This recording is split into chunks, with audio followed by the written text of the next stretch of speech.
In Colombia, a criminal kingpin is having a good time with a lady in a jacuzzi when suddenly, a quick shot from a sniper kills him right there in the water. Meanwhile in Virginia, a former Marine is spending the evening in a motel while heavily drinking.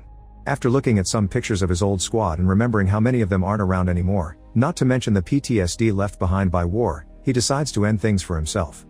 Days later, a funeral is thrown in his honor. Master Sergeant Brandon, a former member of the late Marine squad, grieves for his old friend and expresses bafflement at his choices, wondering how a legend could end up like that.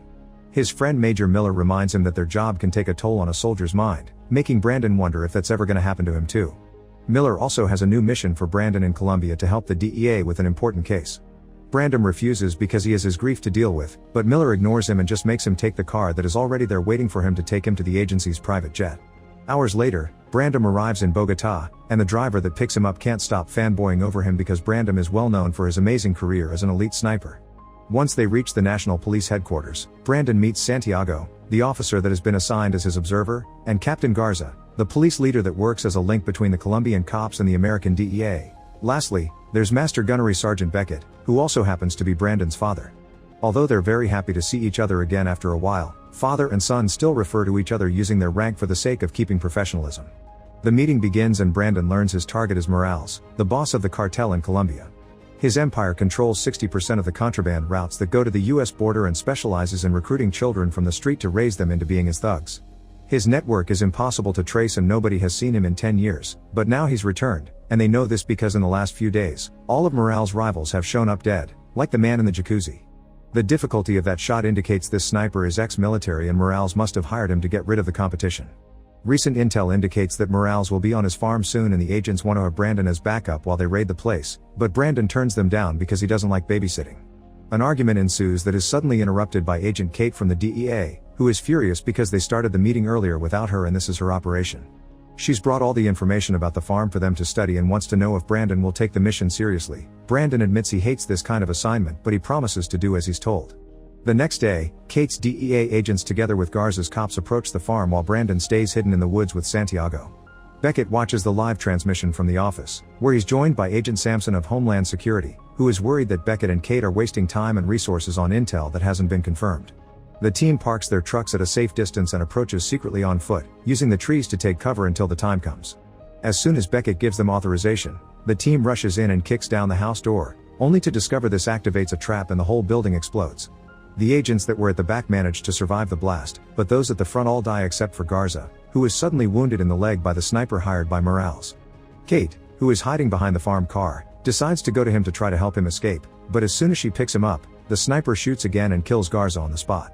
This shot allows Brandon to find the enemy's location and fire back, but the other sniper dodges the bullet just in time and runs away before Brandon can try again. Later at the station, a furious Sampson demands an explanation for what happened, and they reach the conclusion that someone in the police force must have been selling information. Kettle and Brandon also point out that the sniper had waited for Kate to come out instead of shooting at Garza again immediately, meaning she had been his target all along, and shooting Garza's leg had been bait. The second shot failed only because Kate had accidentally put Garza between her and the sniper. Sampson wants to cancel the whole operation but Kate refuses to give up without a proper fight, and their argument goes on for so long that Brandon cuts it to make a deal. The team gets 48 hours to track the enemy and if they fail, then they'll accept to go home. After the meeting is over, Beckett tells Brandon that the other sniper probably knows who he is after that shot, so he better be careful. Then, Brandon goes to get his room at the DEA safe house in Las Cruces, where he'll be staying while he's working here in Colombia. No matter how many times the other agents swear the security is top-notch, Brandon still considers any decent sniper could shoot easily into any of the rooms. Meanwhile, the sniper hired by Morales, who is known as El Diablo, is having fun with his girlfriend when he's suddenly interrupted by a call that informs him Kate and Brandon are staying in the DEA safe house. El Diablo failed to kill them once, so this is his chance to fix his mistake. Back to Brandon, he is reading an article online about his friend's death which mentions a crisis in the armed forces because most soldiers end their service with various mental illnesses on their shoulders. Kate suddenly interrupts him to thank him for his support during the meeting, then admits she has never lost a man under her command and is struggling to deal with it. She also thinks something was weird about the way Garza had been shot and Brandon agrees. The shot the sniper managed to pull off should be impossible to do following the laws of physics. Kate explains she doesn't want the sniper, she wants Morales, but Brandon points out that this narrow-mindedness of hers has caused many people to die. Offended, Kate rushes out of the room, breaking into tears as soon as she enters the elevator because Garza had been a close friend of hers and she feels guilty about his death. While Brandon keeps researching new types of bullets and checks on Santiago's guard shift using a radio, Kate goes to have a drink at a popular bar where she has to get violent with a harasser that lets his hands wander too much. Next she meets with Carlos, a priest beloved by the community for his work with people in need. Carlos thinks Kate can't win against such a dangerous man like Morales and that she should quit, but Kate still refuses to give up, so Carlos decides to share the little information he has. The sniper is known as El Diablo, and since he was hired by Morales, he should know the location of his hideout. Before leaving, Carlos promises to contact Karen if he can find out anything else. Back at the safe house, Santiago urgently calls Brandon when he finally notices something dangerous, so Brandon rushes to the roof with his own weapon. Santiago is correct, there's a sniper hidden in the distance, and now Brandon and El Diablo are patiently waiting to see who shoots first. Brandon is the first one to open fire, but El Diablo quickly dodges the bullet before shooting back. As he jumps out of the way and hides behind a wall, Brandon decides to stay there for a while, hopefully making El Diablo believe he's dead. The next morning, the team retrieves the bullet and contacts Miller on a video call to get his expertise on the subject. This is a smart bullet that comes with laser guide technology, allowing you to control its trajectory. There's a chance El Diablo isn't former army after all, or not even a good shot at all, the bullets are just doing the work for him. Miller also points out this safe house isn't very safe, validating Brandon's feelings. Samson finishes the meeting after promising to find a decent shelter by contacting the CIA. Meanwhile Morales is in his safe house playing games with his boys, although he teaches them to fight for what it's theirs without being afraid, using a very tough kind of love that makes many of them fear him more than actually respect him. Afterward, Morales goes to his office intending to call El Diablo, only to find him already there on his chair. El Diablo wants to be paid for all the competitors he's killed, but Morales refuses because he didn't kill Kate or Brandon too to complete the job and kicks El Diablo out of his house, claiming he doesn't really need him. The next morning, Kate and Brandon are going to a new safe house by car when Kate receives a call from Carlos, who has discovered El Diablo has a girlfriend. He texts Kate her address but also asks her to be careful because Morales' men control the neighborhood. After hanging up, Kate tells Brandon that she's realized he isn't interested in the operation itself, he only wants to find the sniper because his bullets are better than his skills. Brandon admits it's true, but before he can say more, the car is run over by a truck.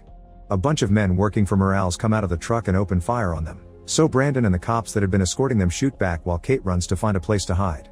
All of Morales' thugs end up dead, but sadly so does Santiago. Brandon notices Kate is gone and discovers she accidentally dropped her phone on the car seat. The text on the screen still displays the address Carlos sent. As soon as she arrives at this shady neighborhood, Kate can tell there are lots of men keeping an eye on her. She knocks on the door at the right address and meets Morales' girlfriend Maria, who immediately tries to close the door when Kate shows her badge. Kate tries to stop her, but this gets the attention of all the thugs that now are surrounding her, and Maria pushes her back so that Morales' men can capture Kate. A fight begins between Kate and the men, and while she manages to land a few hits, she still ends up overpowered and pinned against the wall. When the thugs begin getting in line to take advantage of her, Brandon shows up and begins shooting them. A bunch of them fall dead, although one manages to escape on a stolen bike and Karen manages to capture the last one. When she's about to knock him out though, Maria makes her let go of him by threatening her with a firearm. Luckily Brandon surprises Maria from behind and the distraction allows Kate to disarm her. She also takes Maria's locket from her neck, which has a picture of her with El Diablo inside. Brandon sends a photo of it to his father so they can run it through the database with face recognition software. Brando also tells him they were ambushed earlier, meaning someone is still spying on them. Until they find out who, he and Kate will be hiding somewhere else instead of the assigned shelter without even telling Beckett the address. At the station, Samson is getting tense about this whole situation and tries to accuse Beckett of giving his son too much power over the operation, but Beckett ignores him. Kate decides to take Brandon to her old neighborhood so that Carlos can hide them for a while. The priest isn't surprised to hear Morales has moles in the police because he's friends with many powerful people, not to mention all the small criminals that look up to him. Kate realizes that messing with Morales' network may cause him to come out from his hideout, and Carlos accepts to share some names he knows of. During the following couple of days, lots of bodies begin appearing all over town belonging to various men that work for Morales, including his banker. This is all the work of Brandon, who has been killing every name Carlos could provide. Miller calls Beckett to tell him Brandon is out of control, but Beckett doesn't know how to find his son. One evening, Carlos offers Brandon a friendly ear and gets to hear about the Marine that died before this all started. Brando continues to be worried about the same happening to him, so Carlos explains that the only way to avoid such a death is to forgive yourself for the moral damage you've caused. In the meantime, Morales finally leaves his hideout, but only to look for El Diablo at Maria's place. He's sick of losing men, thus he pays El Diablo all the money he owed him in one go and promises much more if he stops Brandon. Sometime later, Samson and Beckett call Miller to update him on the information they've found about El Diablo. His real name is Enrique, and he's an ex-sniper defense. He arrived in Colombia from Venezuela 9 months ago, but they lost track of him after he crossed the border. Samson wants Miller to take Brandon and Kate out of the operation, but Miller disagrees, pointing out they're doing more for the mission now than anybody else. Meanwhile, El Diablo pays off a guy in the neighborhood to tell him where Kate and Brandon are hiding. This is how he learns all about Father Carlos. Later in the evening, Kate receives a mysterious message from Carlos telling her to meet him at the plaza at 10 p.m., but when she tries to call him, Carlos won't answer. It's obviously some kind of trap, so Kate and Brandon sneak into a building in front of the plaza and wait for some indication that El Diablo may be around. A few hours later, a truck parks by the park, and Kate recognizes the guys coming out of it as the thugs from Maria's neighborhood. These men do something mysterious behind the truck before leaving again, and once the vehicle has been moved, Kate and Brandon are shocked to discover Carlos has been tied to a park tree. Kate wants to go and rescue him, but Brandon stops her before she goes out, reminding her this is El Diablo baiting her. Brandon decides to save Carlos by shooting the rope, but his shot only manages to graze it and show El Diablo their location. Fortunately, Brandon manages to land a second shot and release Carlos before El Diablo opens fire on them and they run away. This makes El Diablo so furious that he shoots Carlos instead as revenge. The next day, the entire town comes together to say goodbye to the priest, including Kate and Brandon. Standing behind the crowd, Brandon notices the guy that escaped on a bike the other day and goes after him, chasing him through a few streets before he manages to capture him. The guy plays tough at first, but when Brandon reminds him Morales killed the town's beloved priest, the thug breaks into tears because Carlos used to help him when he was on the streets too. After Brandon promises the DEA will offer witness protection, the boy accepts to confess the address of Morales' hideout. With this information, it takes only a matter of minutes for Samson's team to find Morales and finally arrest him. Now he'll be taken to Miami to be prosecuted by an American federal court.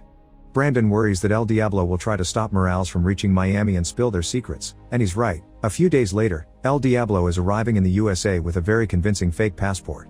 After passing through customs with no issues, he gets in contact with his bullet provider, who has already left him a car with new weaponry waiting for him. In the Homestead Air Reserve Base in Florida, Brandon, Kate, and Beckett watch Morales arrive in a federal helicopter. Then they get together with Miller to make a plan of defense against El Diablo, because they're sure he'll try to attack while Morales is being transported to Miami. Miller also informs them that the type of bullets that El Diablo is using have been disappearing from the DEA's own vault, which means his mole wasn't in the Colombian police but here with them.